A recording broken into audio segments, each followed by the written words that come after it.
I am Leisha McKinley-Beach. Um, I'm an HIV advocate.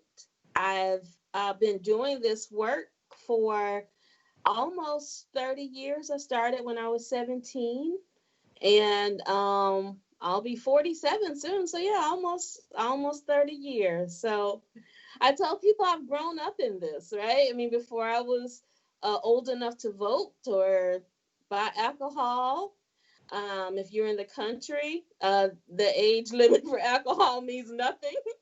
But before I was legally able, as a church girl, I was already doing this work. So I've literally grown up in the HIV era.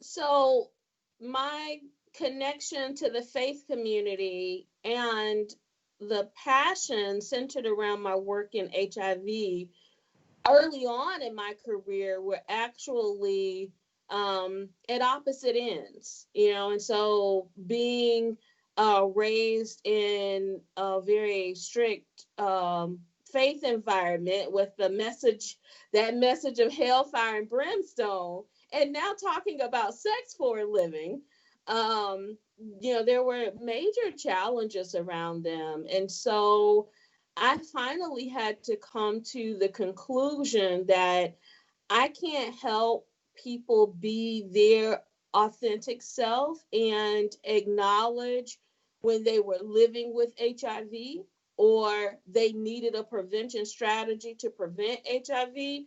If I couldn't acknowledge all of these components that made me who I was, and that passion for the work and for the people came from that faith background. And so I just had to structure it in a way that worked best for me.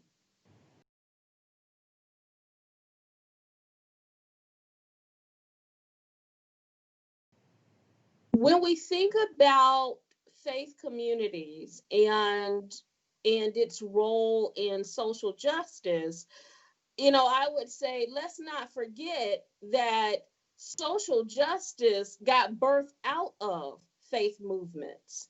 And when we think about the civil rights movement, in my opinion, um, being one of the greatest mobilized efforts that we've seen to date. And I do want to preference that by saying, just looking at what's happening with the Black Lives Matter movement, it's amazing to think about the historic outcomes that will come out of that as well. But what we have on record right now is from the civil rights movement, these outcomes from our voting rights. And when you think about the fact that this started within churches, within Southern churches, and that's important to acknowledge as well, because we oftentimes don't have the best narrative or the most positive narrative to talk about when we're talking about the South, and definitely when we're talking about our Southern faith communities.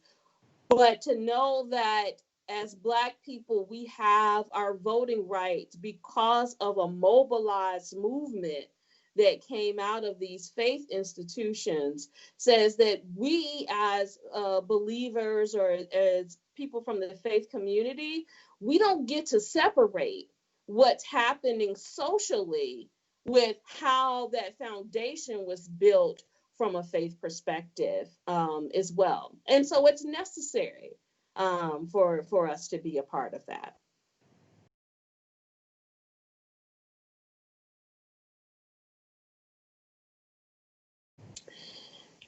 As we begin to talk about ending the HIV epidemic, I am a firm believer that it does not happen without the faith community being involved. And so the faith community plays an essential role in HIV activism, especially if we're committed to ending it for Black communities. The issue that still occurs to this day as it relates to faith is there is no way with us building a blueprint of how we end HIV in Black America without talking about sex, sexuality, gender identity. And those are things that will cause church mothers to clench their pearls. And it is a challenge. And, and I always say, well, let's find some common ground.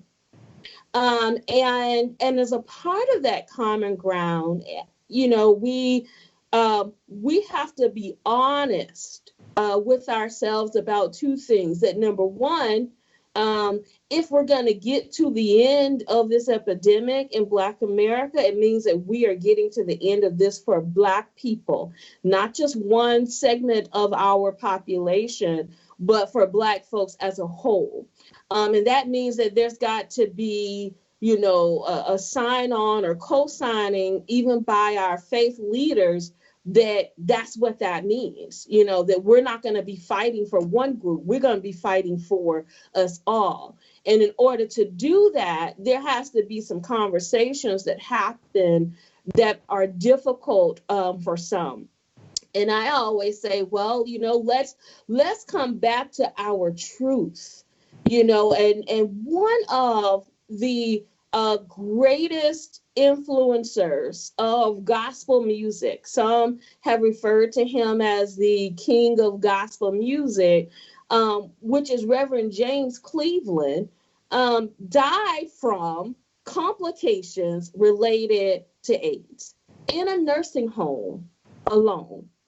After all of his amazing contributions, and churches are singing his songs every Sunday morning, you don't get to go to a gospel award show without there being an award of a Reverend James Cleveland Award.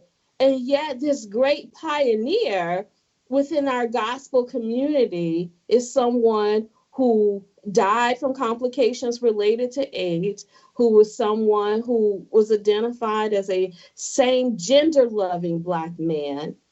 And that's not enough for us to talk about. That's not enough for us to find some common ground. That's not enough for us to say, let this not be the narrative of other Black men and women who love their God, who love their faith, who may decide to love in a way that's different in the way that we love.